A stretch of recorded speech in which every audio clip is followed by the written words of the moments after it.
Section 1. Hello, West Bay Hotel. Can I help you? Oh, good morning. I'm ringing about your advertisement in the Evening Gazette. Is that the one for temporary staff? That's right. Yes, I'm afraid the person who's dealing with that isn't in today, but I can give you the main details if you like. Yes, please. Could you tell me what kind of staff you're looking for? We're looking for waiters at the moment. There was one post for a cook, but that's already been taken. Oh, right. What are the hours of work? There are 2 different shifts. There is a day shift from 7 to 2 and a late shift from 4 till 11. And can people choose which one they want to do? Not normally, because everyone would choose the day shift, I suppose. You alternate from one week to another. OK, I'm just writing all this down. What about time off? You get 1 day off, and I think you can negotiate which one you want. It's more or less up to you, but it has to be the same one every week. Do you know what the rates of pay are? Yes, I've got them here. You get £5.50 an hour, and that includes a break. Do I have to go home to eat, or...? You don't have to. You can get a meal in the hotel if you want to, and there's no charge for it, so you might as well. Oh, good. Yes, so let's see. I get £231 a week. You'd also get tips. Our guests tend to be quite generous. Is there a uniform? What about clothes? Yes, I forgot to mention that. You need to wear a white shirt, just a plain one, and dark trousers. You know, not green or anything like that. And we don't supply those. That's okay, I've got trousers. I just have to buy a couple of shirts. What about anything else? Do I need a waistcoat or anything? You have to wear a jacket, but the hotel lends you that. I see. One last thing.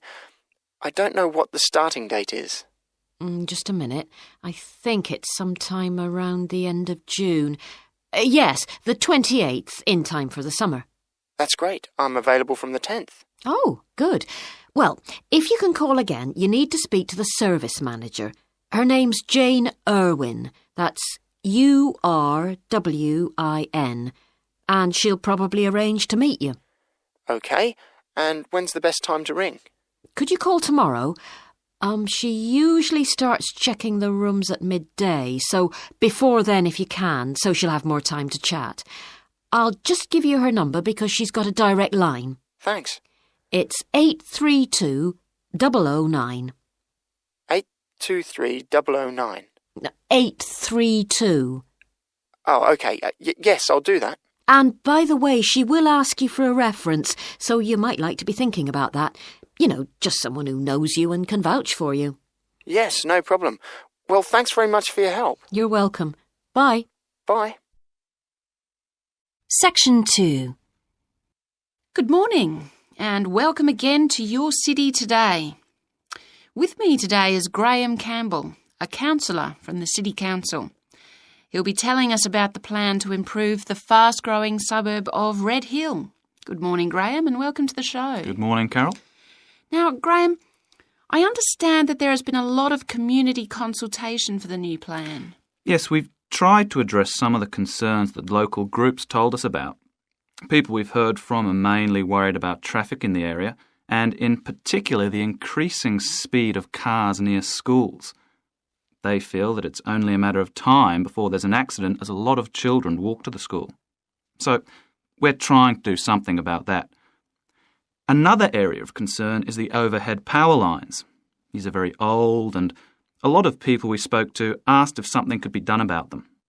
Well, I'm happy to report that the power company have agreed to move the power lines underground at a cost of $800,000.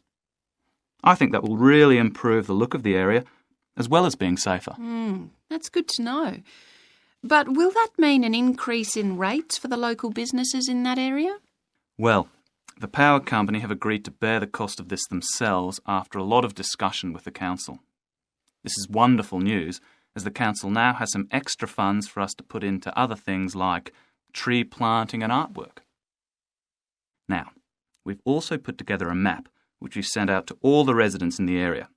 And on the map we've marked the proposed changes. Firstly, we'll plant mature pine trees to provide shelter and shade just to the right of the supermarket in Days Road. In order to address the traffic problems, the pavements on the corner of Carberry and Thomas Street will be widened. This will help to reduce the speed of vehicles entering Thomas Street. We think it's very important to separate the local residential streets from the main road, so the roadway at the entrance to Thomas Street from Days Road will be painted red.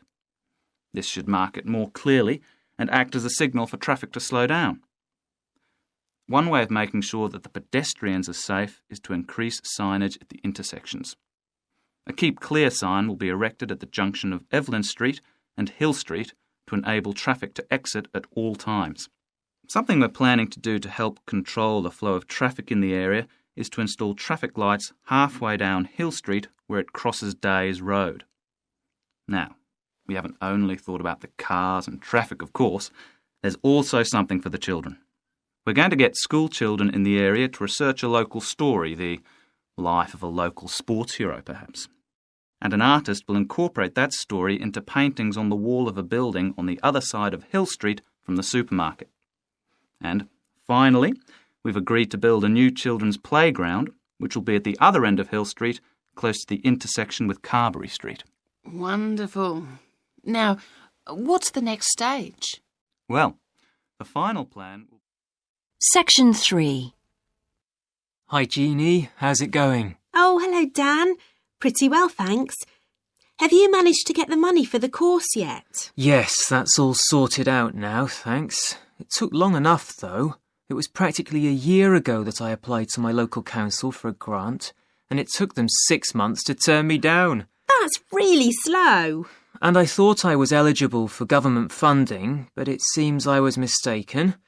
So then I asked the boss of the company I used to work for if they would sponsor me, and much to my surprise, he said they'd make a contribution. But what about college grants and scholarships? There must be some you could apply for. Yes, there are, but they're all so small that I decided to leave them until I was desperate. Uh-huh. And in fact, I didn't need to apply. My parents had been saying that as I already had a job, I ought to support myself through college. But in the end, they took pity on me, so now I've just about got enough. That's good. So now I can put a bit of effort into meeting people. Haven't had time so far. Any suggestions? What about joining some college clubs? Oh, right. You joined several, didn't you? Yes, I'm in the drama club. It's our first performance next week, so we're rehearsing frantically, and I've got behind with my work. But it's worth it. I'm hoping to be in the spring production too. I've never liked acting. Are you doing anything else? I enjoyed singing when I was at school, so I joined a group when I came to college. I don't think the conductor stretches us enough, though, so I'll give up after the next concert. And I also joined the debating society. It's fun, but with all the rehearsing I'm doing, something has to go, and I'm afraid that's the one. Do you do any sports? Yes, I'm in one of the hockey teams. I'm not very good, but I'd really miss it if I stopped. I decided to try tennis when I came to college, and I'm finding it pretty tough going. I'm simply not fit enough. Nor me. I think I'll give that a miss. I'm hoping it'll help me to build up my stamina, but it'll probably be a long haul. Good luck. Thanks. How are you finding the course? I wish we had more seminars. What? I'd have thought we had more than enough already. All those people saying clever things that I could never think of. It's quite interesting, but I wonder if I'm clever enough to be doing this course. I find it helpful to listen to the other people. I like the way we're exploring the subject and working towards getting insight into it. How do you get on with your tutor? I don't think I'm on the same wavelength as mine, so I feel I'm not getting anything out of the tutorials. It would be more productive to read a book instead. Oh, mine's very demanding. She gives me lots of feedback and advice, so I've got much better at writing essays. And she's helping me plan my revision for the end-of-year exams. Oh, do tell me, I always struggle with revision. Well, the first thing is to find out exactly what's required in the exams. Would it help to get hold of some past papers? Yes, they'll help to make it clear. Right, I'll do that. Then what? Then you can sort out your revision priorities based on what's most likely to come up. I put these on a card and read them through regularly. But that isn't enough in itself. You also need a timetable to see how you can fit everything in the time available. Then keep it in front of you while you're studying. I've done that before, but it hasn't helped me. Maybe you need to do something different every day. So if you break down your revision into small tasks and allocate them to specific days, there's more incentive to tackle them. With big topics, you're more likely to put off starting. Good idea. And as I revise each topic, I write a single paragraph about it. Then later I can read it through quickly and it helps fix things in my mind. Oh, that's brilliant. I also write answers to questions for the exam practice. It's hard to make myself do it though. Well, I'll try. Thanks a lot, Jeannie. That's a great help. No problem. See you around. Bye. Section 4. Good morning, everyone. I've been invited to talk about my research project into Australian Aboriginal rock paintings. The Australian Aborigines have recorded both real and symbolic images of their time on rock walls for many thousands of years.